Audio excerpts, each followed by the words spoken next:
This is the morning review for Chapter 5 Logs and Exponential. So morning review, worksheet 3. So we're given the function f of x equals x cubed over e to the x. Part A says state the domain. So if we want to find the domain, we basically are looking for where the graph does not exist. So if we look at numerator and denominator, numerator is never going to it's not going to be an issue, especially if it's a polynomial. Denominator could be the issue here. So if we look at e to the x, one thing that we can do is we can look to see where is e to the x equal to 0, because wherever the denominator is equal to 0, then that means there's a break in the graph, and that break is going to affect where the graph does not exist. So if we look at e to the x, though, if we try to set e to the x equal to 0, we're not going to be able to get any real number solution, since e to the x is never equal to 0. If we take the natural log of both sides, natural log of 0 does not exist. Also, if you look at e to the x graph, e to the x has a horizontal asymptote at the x-axis, so the graph is never going to hit or is never going to cross the x-axis, so there's never going to be a 0. So that tells us that there's no critical points from the denominator, there's no breaks in the graph for the denominator. Numerator looks okay, so the domain for our graph is going to be negative to positive infinity. Part B, find the range. So the range is how far down, what are the y values that the graph exists. So actually, we're not going to be able to really get this answer until after we sketch our graph. So we're going to come back to part B, okay, after we sketch our graph. So part C says find each relative max and relative min. So to do that, we need to first find our critical points from f prime. So to get to f prime, we look at f of x and we decide that we have to go through quotient rule. So quotient rule is f prime g minus f g prime all over g squared. So f prime, we take care of the derivative of the numerator, so x cubed becomes 3x squared. We keep the f function minus f g prime, so f of x cubed. The derivative for e to the x is e to the x times 1, or just e to the x, all over denominator squared. So e to the x squared is simply e to the 2x, right? If I have a exponent raised to another exponent, then those two exponents become where we just multiply them together. Okay, if we try to continue to simplify this a bit more, we can factor out an e to the x, cancel one of the e to the x's out. We're left with 3x squared minus x cubed. Continue to factor out x squared. We're left with x squared times 3 minus x over e to the x. So now we look for critical points. Again, e to the x is in the denominator. No critical points here. E to the x is never equal to 0. So we set x squared equal to 0. We set 3 minus x equal to 0. We get two critical points at 0 and at 3. Okay, so from here, to determine whether these critical points are relative max, relative min, we can test values in each of the intervals. So here, if I choose -1 to plug into the derivative function, denominator is never an issue, is always positive. X squared is always positive, so it's going to come down to this 3 minus x. So 3 minus a -1 is also positive. Positive, positive, positive. We get positive slope for this interval. Here, from between 0 and 3, I can choose 1. If I plug 1 into the derivative function, positive, because x squared, 1 squared. 3 minus 1, that's positive. All over e to the x, still positive. So from 0 to 3, interval is positive. To the right of 3, I can choose 4. Okay, so if we plug 4 into the derivative, 4 squared is positive, 3 minus 4 is negative, e to the 4 is positive, so negative over a positive is negative. So there's only going to be one relative extrema, and that's going to be at 3, since there's a change in signs. At 0, there's no change in sign, so even though 0 is a critical point, it is neither a relative max nor a relative min. So we know 3 is a relative max. Now, if we want to find the y value, we can plug 3 back into the original function to find out the y value. So 3 cubed is 27 over e to the third. So 27 over e cubed is the relative max y value. And the reasoning is because f prime changes from positive to negative. Okay. Next part here. Find each point of inflection. Right. So if we want to find the point of inflection comes from the critical points from the second derivative. So we need to work our way down to the second derivative.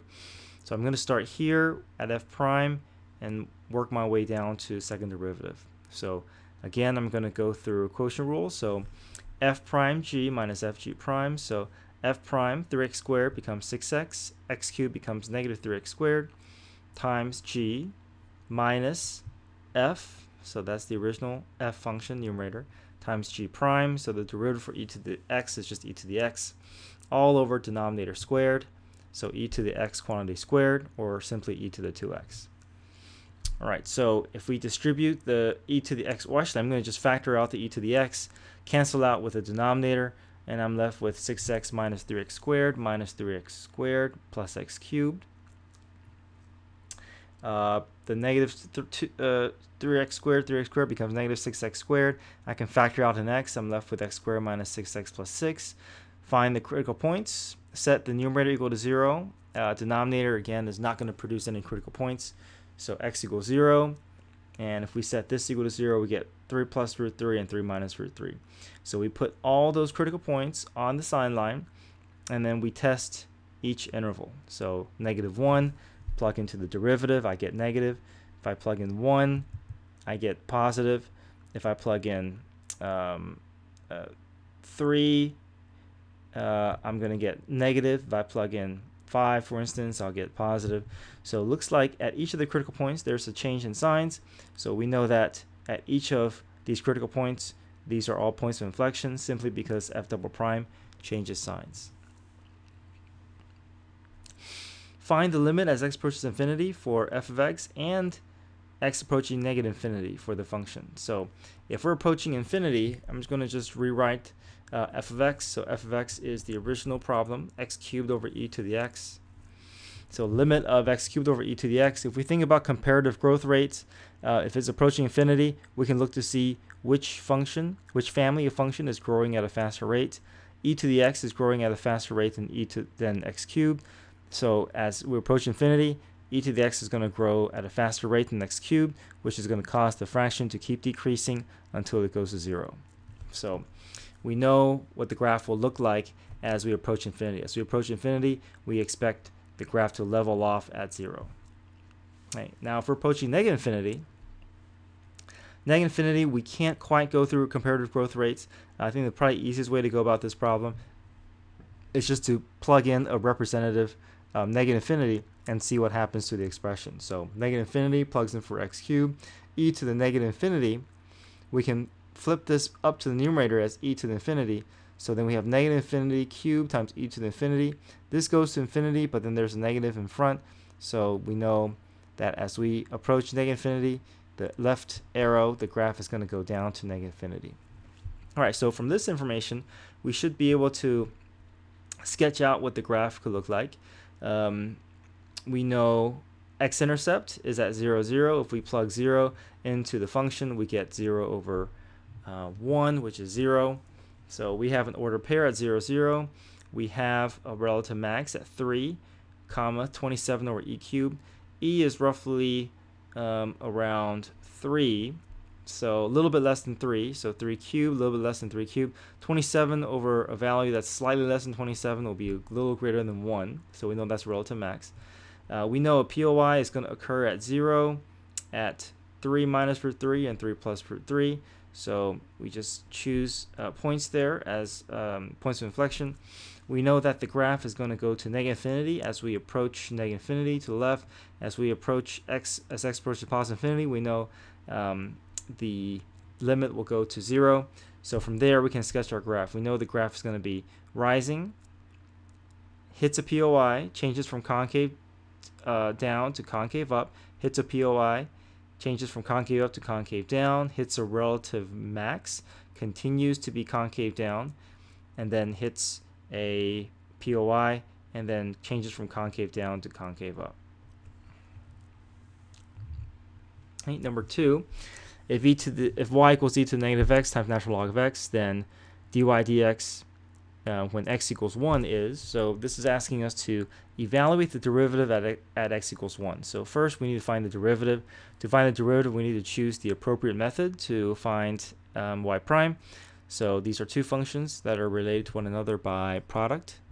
So we have to go through product rule. So f prime g, e to the negative x derivative is e to the negative x times negative 1, right? E to the u times u prime.